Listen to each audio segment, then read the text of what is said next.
Hi there, it's Pam from Shepherd's Talk and Dream Come True Farm and Pam's Fiber. In this segment today, I'd like to teach you about spinning Pygora goat fiber. Pygora is a breed, they're goats, first of all. A lot of people are not familiar, I find, when you say, oh, I have Pygoras. If I don't say Pygora goat, they say, what is a Pygora?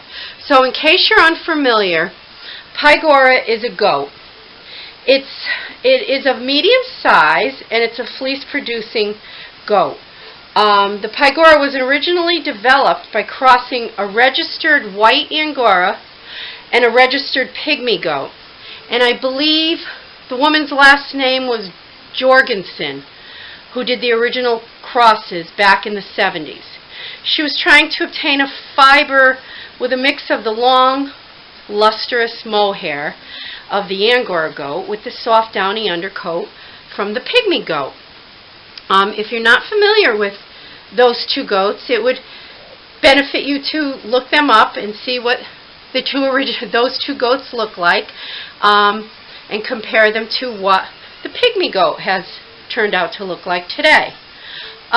There's a lot more genetics involved, but for this spinning segment, I think we'll just mostly talk about spinning and maybe get a little deeper into the breed genetics at another segment, or maybe one of our learning about breed segments. So the Pygora produces 3 distinct fleeces. Now, I'm going to show you an unwashed Pygora handful, and it's quite dirty because I house my animals. They have barns. They can get out of the element, but they are in paddocks. They have 3 large paddock areas, but unfortunately they're on dry lot, which means it is mostly dirt, and we feed them hay. They don't get much grazing. There's a small area that they can get out on and graze. But there are 3 types, as I was saying, fiber, A, B, and C. The type A fiber is 6 inches long or longer, and it has ringlets to it. And before this came off of Chip, who is my Pygora goat, it had such ringlets. Now this has been around for about 3 or 4 weeks, so it's kind of been compressed. But while we're talking about the type A, because that's what Chip is, I'll show you what it looks like when it has been washed. This is it. It's just pure beauty. I'm sure that the filming does not show the beautiful luster that it has. It's silky. It has a cool handle to it. It's fine, and it has very fine guard hairs present. That's what you'll find in the type A.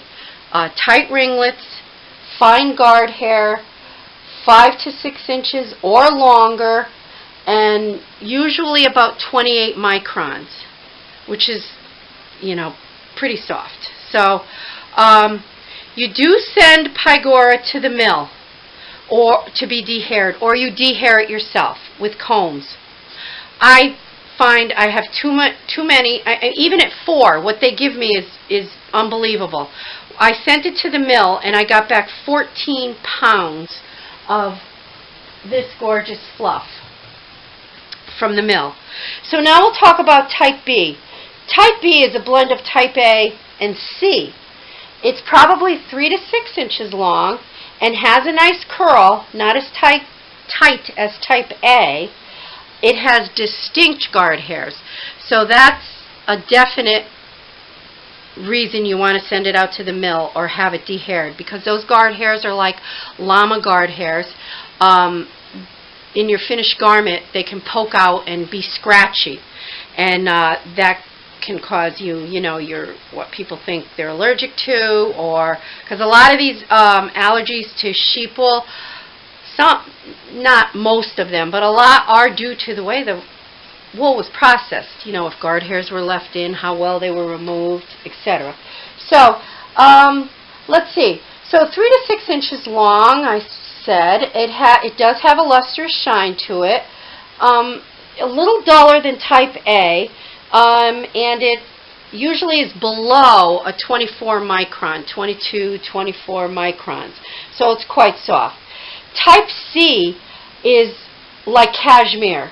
It's 1 to 3 inches only, so it's a very short staple. It has a matte finish with a warm, creamy handle, though.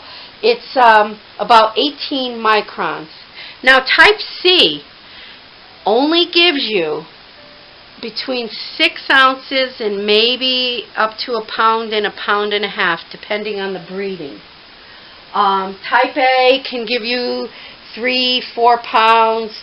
Type C, Type B, the same, 2 to 3 pounds. They all come in colors, just like sheep breeds do. This is a dark brown sheep that I had, Pygora, that I had, Emily, that I blended her fiber with one of my white Angoras. So I got this pretty cocoa, creamy cocoa color back, light brown. It's it's just gorgeous. I can't stop handling it and pulling it apart. So they do come in all the colors.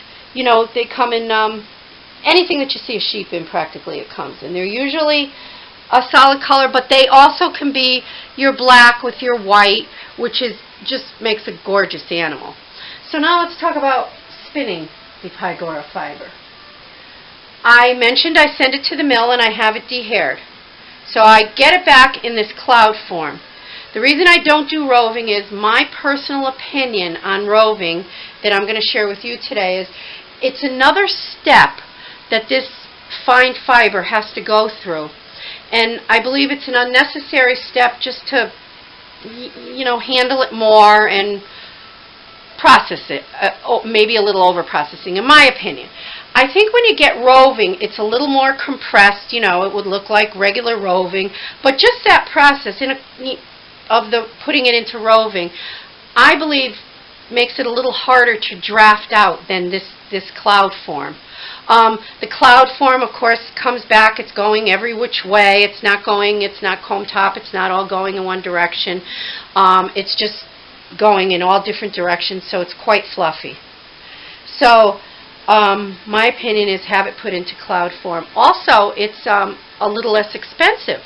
So that's something else to think about, because you're taking out an entire step for the mill to do.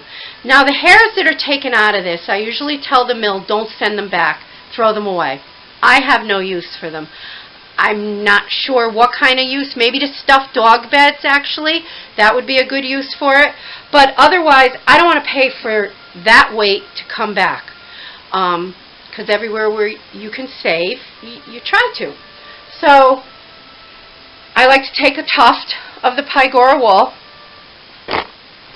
You're going to attach it the same way you attach it with sheep's wool. Oh, I should mention I'm spinning on a Norm Hall spinning wheel. Just my choice of wheel. I like the way it spins Pygora. I have Ashford's. I like that. I have a Magicraft, but I like the way the Norm Hall spins Pygora. Now, you can spin it on any kind of wheel. A Magicraft, a Lendrum, a Louette, an Ashford, whatever wheel you might have, definitely will spin Pygora. That would be your preference to what you like best. So I'm attaching it the same way I would sheep wool. I'm beginning to spin, and I'm getting this nice twist in it. Now, it drafts very easily. You can see I'm barely holding on to it. I'm pinching the front.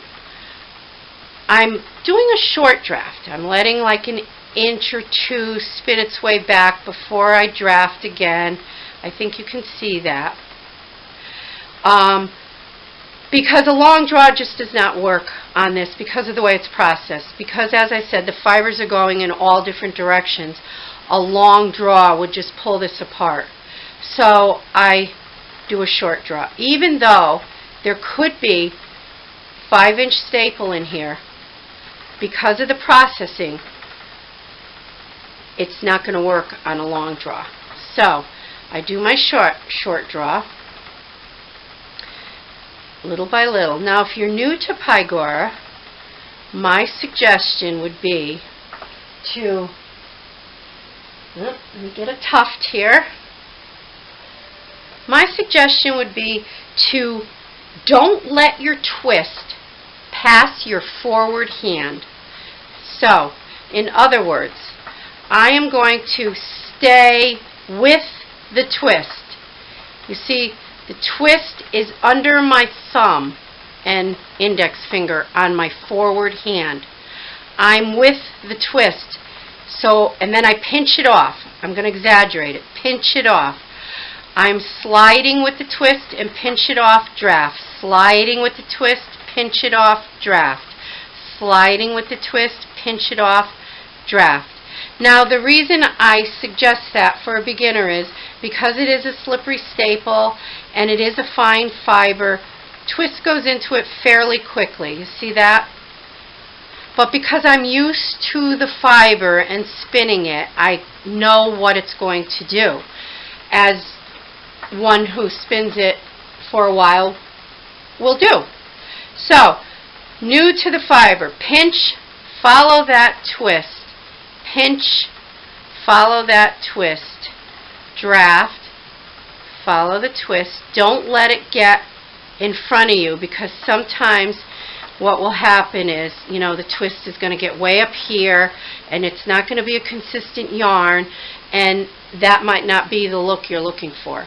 This is a little inconsistent, you know, heavier, and it could, you know, do worse than that. When once you get the twist in any wool, it's hard to get out. You have to sit there and untwist it, or you wind up throwing that little piece away, which is not something we want to do with Pygora. So draft a short draw, let the twist go into the drafted area, or follow the twist with your fingers, or let it go just a little ahead of you like this and continue. Again, you